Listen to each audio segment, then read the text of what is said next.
K Radhakrishnan ഒഴിഞ്ഞ മന്ത്രി പദത്തിലേക്ക് Mananthavady MLA ഒ.ആർ. കേളുവിന് മുൻഗണന നൽകിയേക്കും. നിലവിൽ എൽഡിഎഫിൽ പട്ടികവർഗ വിഭാഗത്തിൽ നിന്നും ഒ.ആർ. കേളു മാത്രമാണ് എംഎൽഎ ആയിട്ടുള്ളത്. സിപിഎം സംസ്ഥാന കമ്മിറ്റി അംഗമായ ഒ.ആർ. കേളു രണ്ടാം തവണയാണ് നിയമസഭയിലെത്തുന്നത്.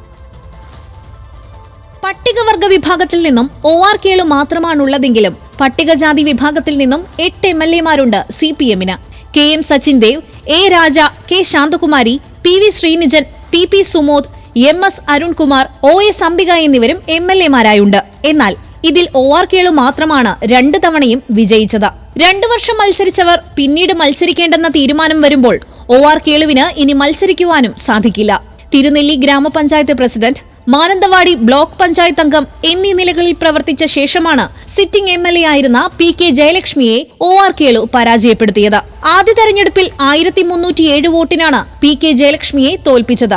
രണ്ടാം മത്സരത്തിൽ 9282 ഭൂരിപക്ഷം ഉയർത്തുകയും ചെയ്തു. വയനാട്ടിൽ നിന്നും ഇതുവരെ സിപിഎമ്മിനൊരു മന്ത്രി ഉണ്ടായിട്ടില്ല എന്നതും ഒ.ആർ. കേളുവിന് മുൻഗണന നൽകുന്ന ഘടകങ്ങളിലൊന്നാണ്. ന്യൂസ് മലയാളം, വയനാട്.